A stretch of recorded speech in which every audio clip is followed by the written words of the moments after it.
will inspire you. Yes. So it's National French Fry Day,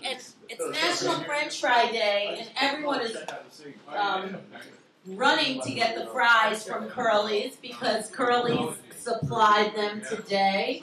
And we really hope you go eat your meals at Curly's Vegetarian on 14th Street between 1st and 2nd Avenues.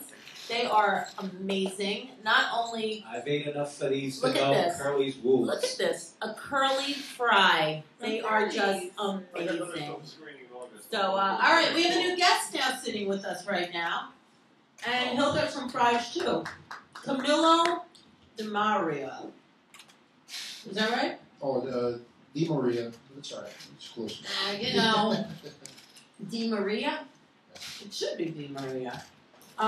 So talk to me, Camillo. What's your specialty? Poetry. Can you do a little poem right now? Of course, yes. I'd like to hear it. Okay. I'm coming out with a book next month. It's called Dreams of Anarchy, and this is one of the poems. All of a sudden it stops by, in my mechanic's garb, says a curt hello and curt goodbye before I get a chance to relate. I don't believe it. It moves on. Like someone who just died of autoerotic asphyxiation, it stops and hangs there. Show pony in plaid, Mumbai at dawn, and the mailroom at night. Nothing can save me now. You're taking the piss out of me. Is it really your birthday? I'll see you when I see you. I'm on the whale, cirrhosis, Christ. I need to remaster and reissue myself, maybe with a matte pen on a smaller scale. Wow, that's deep. Can you translate that for the people like me that our poetry goes sometimes right over my head? It's a type of poem that's written for the sounds of the words coming together mostly. So is that like an onomatopoeia? Also, yes.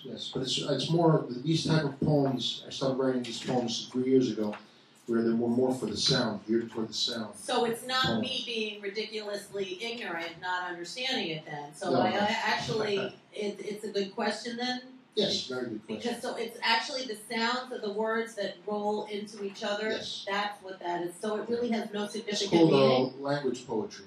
So there's no substance, no meaning. There is. You can find the meaning. There's a common thread in there? Yeah, there is. Well, tell me about it. I want to know. Oh, well, I mean, I gather ideas from what people say, things I would hear in bars. What does that poem reading. mean to you? Well, it's just words coming together from different sources. But it's like a collage. Like, does a word from that poem stand out to you? Like, I know the word that is stuck in my head from that poem. Erotic asphyxiation. Mine was cirrhosis. Yeah, exactly. Isn't that funny? Erotic fixation. That's probably smarter to have. Cirrhosis is like, yuck. I know. I don't want that. Now, what word stands out to you? Out of all of them, well, I like the word matte pen. Matte pen is a small pen, very small pen. This gentleman wanted me to write a poem on a small little canvas, very small and tiny, and that's a matte pen. You would use a matte pen for that. So that's my favorite. I love like that. learning about new things. So, like, you're a man, a big guy. When did you turn into a sensitive poet? What made you know that you were going to be like a poet? When I was 13, a lot of the teachers influenced me, and they liked my work, and I felt it was an outlet, rather than punching a wall, just venting. That is like the coolest thing I ever heard. Do you remember your teacher's name that did this? Yeah, there were a few. There was one called Vecchio, which means old in Italian. Monica Vecchio. Ponte Vecchio? Yeah, Ponte Vecchio, old bridge. Have you been to Italy? Yes. You have Sicily. You have such a great Italian accent. Do you speak Italian? Yes, Italian, Spanish, French. And, oh my gosh! So Greek, Arabic. So you speak all the Latin languages? Yes, not all of them, because there's Portuguese and there's Romanian. So it's not all three of them I speak. So why do you speak all these languages? I like languages, and I like the idea of that I'm not limited in my own language. Did you learn them here?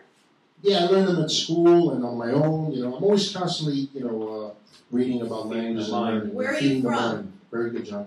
I was born in Brooklyn, Bushwick. And your parents? And my parents are from Sicily. That's what I had a feeling. So did they speak Italian in the home? He spoke Sicilian vernacular, brogue. So you got the blue-eye Italian in you. Yes, from my The grandmother. Sicily. Yes. Exactly. So does your mother make good Italian food? She's not as good as a cook as my dad was. So really? My stepdad is a better cook. Really? Yeah. So do they have that Sunday dinner? They used to. Years ago, when my grandparents were alive, we gathered together at Sunday That dinner. famous Sunday Yes. dinner. Yeah, I know. So do you cook good Italian food? I can cook. It's in my bloodstream, but I would think I don't really so. like to cook. You know, I like to eat. So do you have a favorite Italian restaurant that you go to? Yes, there's one near my house called L&B Spumoni Gardens. And where's that? It's on 86th Street near. In Brooklyn or yeah, Manhattan? Yeah, they make some good I get meals. confused with 86th Street, Brooklyn, Manhattan. You know, like I heard today something happened on 2nd Street and First Ave. You know, like sometimes it Well, that's connects. like the Park Slope area. Yeah, sometimes it's the same and sometimes it's different. So wait, what were you saying? Oh, no, that's all I was saying about that Yeah. place. But is it okay if I read one more poem? I want you to read one more poem, and Please then do. and then you must share a skeleton from your closet Oh, and have some French fries from Since you like to Curly's. eat. All right, go for thank you, it. thank you. This is also from the Dreams of Anarchy. You have the negatives? Yeah, that's the one with the distorted sculpture. I just like the faintness of it. Listen, I'll join the nunnery if I have to. You still have the negatives? Bach fugue. Pure dread creeps in on the electrocuted letter, like the muckraker's calligraphy and folklore. Green stick fracture of the diligent ligament. Word is face, even with your dented dentures. I have the negatives. Nose grease will cover the scratches on them. Bet you couldn't wait to hear an answer, any answer, as your airplane was stuck on the tarmac for hours and hours. I really like how you read your poems. So where can people find this book? Well, I'm usually hanging around the East Village, Mars Bar, or I'll probably come here too, you know. Otto's is course. the best. Auto Shrunken Head. Yes. Big ups. and I'm usually Do you have hanging hard around this copies little, of the book? not with me now. It'll be published next month. You know, I'll probably put some copies in St. Mark's Bookshop. You know, I'm usually around the neighborhood if you see me. And What And about what you? happens you if can- somebody you sees can you? Do they contact- like stop you and say read a poem? Like I mean. No, I read poems to them in the bar or wherever you know, work. You know, friends, people that I think might listen to a poem. You know. So how do people find you if they want to find your? Well, you can That's Tuesday. email me if you like at letmethinknow, it's all one word, at optimum.net. Nice. Oh, last Tuesday of the month, don't you have? Like that? Oh, yes, I was at, actually part of this showcase 2 months in a row. Yeah, it's Micnic Lounge. It's 200 Columbia Street, corner of Sackett Street in Brooklyn, Carroll Gardens, Brooklyn /Red Hook. because you know there's a Columbia Street in Yes, there's Manhattan. one here too, yes. Yeah, it's all. The You know, cab driver took us there the other time we were going to Brooklyn. it's always confusing. Yeah. We overlap one another, Brooklyn and Manhattan, but we're And so yeah, of course you distinct. can, if you can, sorry, That's you okay. can if you care to, you can friend me on Facebook. So. Of course, and Yeah. tell You say can your sift through name. my friends even. Camillo DiMaria. So do you like the sound of music? No, not at all. So yeah, Just it's MC2 the told Maria. music. So tell me a skeleton from your closet. I don't know. You know, John told me we were going to ask this question, and I couldn't think of It's anything. not a secret. We do. No, it. it's just. Any I'm like, I'm stumped. I you're don't a know gentle giant. I would say okay. I would say that. Yeah, why not? Yeah. It's a good thing, right? It's positive. Yeah, well, it doesn't have to be a negative skeleton. It could Oh, just it could be be a positive? story that, like, something that changed your life.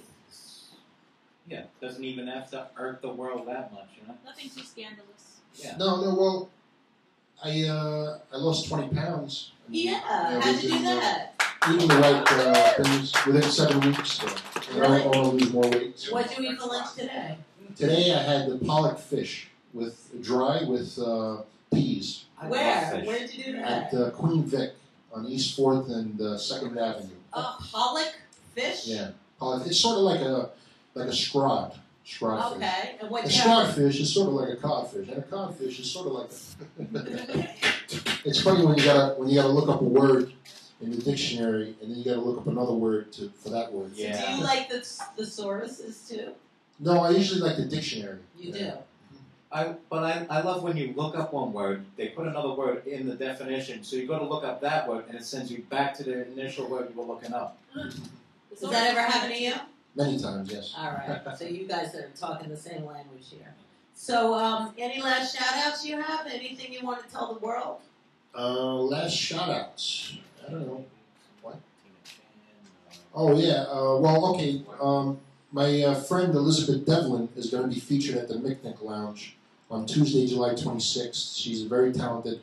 Also, John Proctor.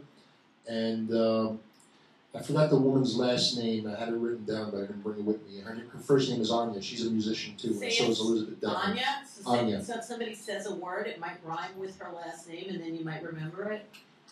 It's far-fetched, because her last name was... It was not hard, but it was like 2 syllables, you know. But, sounds like I can't remember. Otto Shrunken Head? Yeah, maybe. Yeah. All right, well, thank you, Camillo DiMaria. You're welcome. Oh, thank you so much. We'll be back July 13th. At me like a train jumping off his line.